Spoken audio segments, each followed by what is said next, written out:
Bonjour tout le monde. Après avoir terminé l'introduction de la chimie organique, on peut passer aujourd'hui à notre nouvelle leçon intitulée les alcanes. Tout d'abord, dans cette leçon, je veux commencer par une petite définition des alcanes pour passer puis après aux différents types des alcanes, suivi d'une application qui sert à différencier entre les différents types des formules. Et enfin, je veux terminer par un résumé. On commence par la définition. Qu'est-ce qu'un alcane? Les alcanes sont des hydrocarbures saturés, c'est-à-dire, ce sont des composés qui sont constitués des atomes de carbone et d'hydrogène seulement, car ils sont des hydrocarbures, et dont la chaîne carbonée ne contient que des liaisons covalentes simples. Alors, ils sont constitués des atomes de carbone et d'hydrogène seulement, et les atomes sont liés par des liaisons covalentes simples seulement. Il existe deux types des alcanes. On a les alcanes à chaîne linéaire, c'est-à-dire aucun atome de carbone dans cette chaîne est lié au plus de deux atomes de carbone. Regardez, on a cet atome, il est lié seulement à un seul atome de carbone. Cet atome de carbone est lié aux deux atomes de carbone. Les alcanes à chaîne ramifiée, il y a au moins un seul atome de carbone dans cette chaîne qui est lié au plus de deux atomes de carbone. Comme celle-ci par exemple, on a un atome de carbone qui est lié aux trois atomes de carbone. C'est pourquoi c'est un alcane à chaîne ramifiée. On commence par l'application. On considère un hydrocarbure saturé à 5 atomes de carbone et à chaîne linéaire. La question numéro 1. Nommez la famille de cet hydrocarbure. Il faut dire à quelle famille appartient cet hydrocarbure. Comme c'est un hydrocarbure saturé, alors il appartient à la famille des alcanes. 2. Écrire sa formule développée. Dans cette partie, on a commencé à apprendre les différents types de formules. Au lieu d'utiliser la formule développée, on peut dire la formule structurale. Regardez, dans la partie numéro 1, ils ont dit que cet hydrocarbure est à 5 atomes de carbone. C'est pourquoi, pour écrire la formule développée, on doit mettre 5 atomes de carbone. Deuxièmement, il est saturé et à chaîne linéaire. Qu'est-ce que ça veut dire saturé? Alors, tous les atomes dans cette chaîne sont liés par des liaisons covalentes simples. Mais avant tout, il faut faire attention que l'atome de carbone peut faire 4 liaisons covalentes simples. C'est pourquoi je veux mettre les liaisons covalentes simples qui vont relier les atomes de carbone et puis après, je veux continuer les autres liaisons covalentes simples. C'est-à-dire, cet atome de carbone peut faire 4 liaisons covalentes simples. 1, 2, 3, 4 et ainsi de suite. Puis après, il faut faire attention que c'est un hydrocarbure. Qu'est-ce que ça veut dire hydrocarbure? C'est-à-dire la chaîne contient des atomes de carbone et d'hydrogène seulement. Alors, je veux continuer ma chaîne à l'aide des atomes d'hydrogène. C'est la formule développée de mon hydrocarbure. La formule développée montre les différentes liaisons entre les atomes. On passe à la partie numéro 3, écrire sa formule brute. Alors, on a appris dans la question numéro 2 la formule développée. Je veux passer maintenant à la formule brute. Au lieu de dire la formule brute, je peux utiliser la formule moléculaire ou bien la formule statistique. Qu'est-ce que ça veut dire une formule brute? La formule brute est une formule qui montre le nombre de chaque atome dans ce composé. Comment?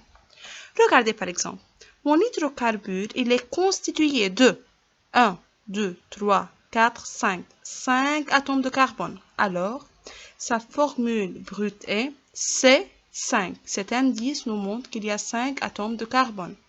Et puis après, on compte les atomes d'hydrogène. 1, 2, 3, 4, 5, 6, 7, 8, 9, 10, 11, 12. C'est pourquoi je mets H12. C'est la formule brute ou bien la formule moléculaire ou bien la formule statistique. Écrire sa formule semi-développée. C'est une forme simplifiée de la formule développée. Alors, je veux mettre tout d'abord la formule développée faite dans la partie 2 et je veux la rendre plus simplifiée. Comment? Je prépare les 5 atomes de carbone, je les relie par des liaisons covalentes simples, puis après je regarde la formule développée. Le premier atome de carbone dans cette formule est relié à 3 atomes d'hydrogène. Alors, au lieu de les mettre d'une telle façon, j'écris CH3. Je peux continuer de la même façon, mais il faut être plus intelligent. C'est pourquoi je veux faire un rappel. Chaque atome de carbone peut faire 4 liaisons covalentes simples. Je regarde l'atome de carbone numéro 2. Il est relié seulement à 2 liaisons covalentes simples. Mais cet atome peut faire 4 liaisons, alors je peux continuer par 2 atomes d'hydrogène. 1, 2, 3, 4, ça fait 4 liaisons covalentes simples. Je continue. Cet atome de carbone a fait 2 liaisons covalentes simples.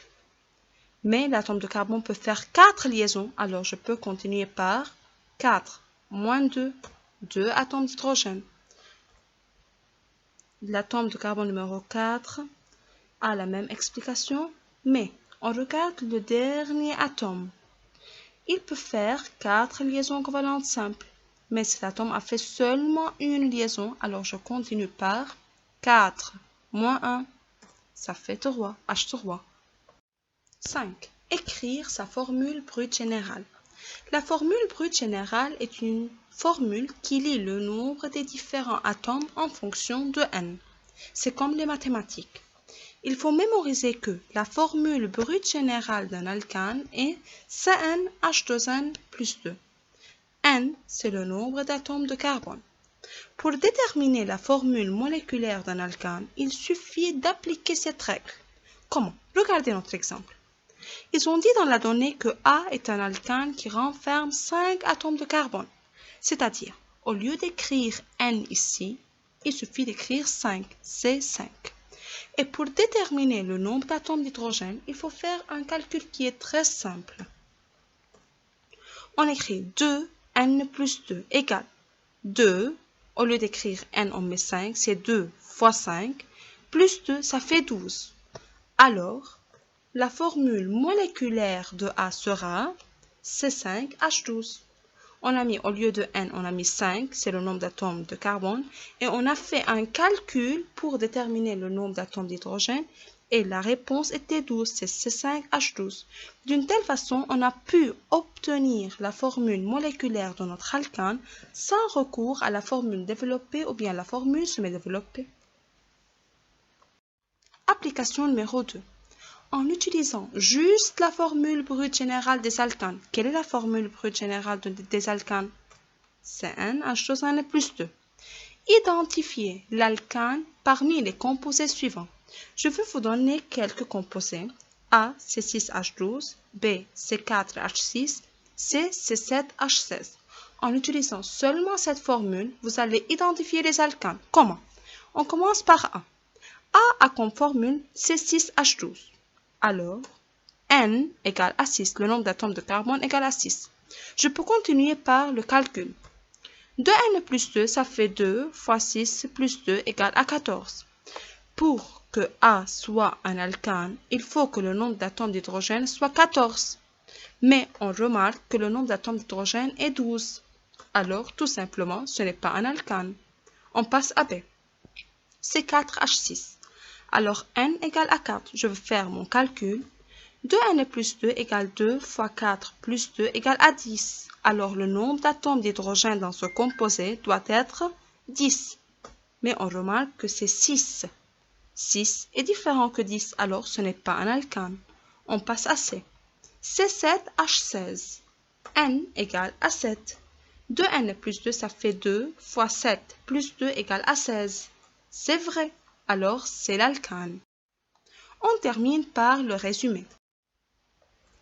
Un alcane, c'est un hydrocarbure saturé, c'est-à-dire c'est un composé qui ne contient que les atomes de carbone et d'hydrogène qui sont liés par des liaisons covalentes simples. Sa formule brute générale est CnH2n plus 2, tel que n égale le nombre d'atomes de carbone qui se trouvent dans ce composé. On a appris aussi qu'il existe différents types de formules. On a la formule moléculaire ou bien la formule brute. C'est une formule qui montre le nombre d'atomes qui se trouvent dans ce composé. Par exemple, dans ce composé, il y a 5 atomes de carbone et 12 atomes d'hydrogène. On a la formule développée. Cette formule nous montre les différentes liaisons entre les différents atomes dans ce composé. Et on a la formule semi-développée qui est une forme simplifiée de la formule développée. Merci pour votre attention les élèves et à bientôt.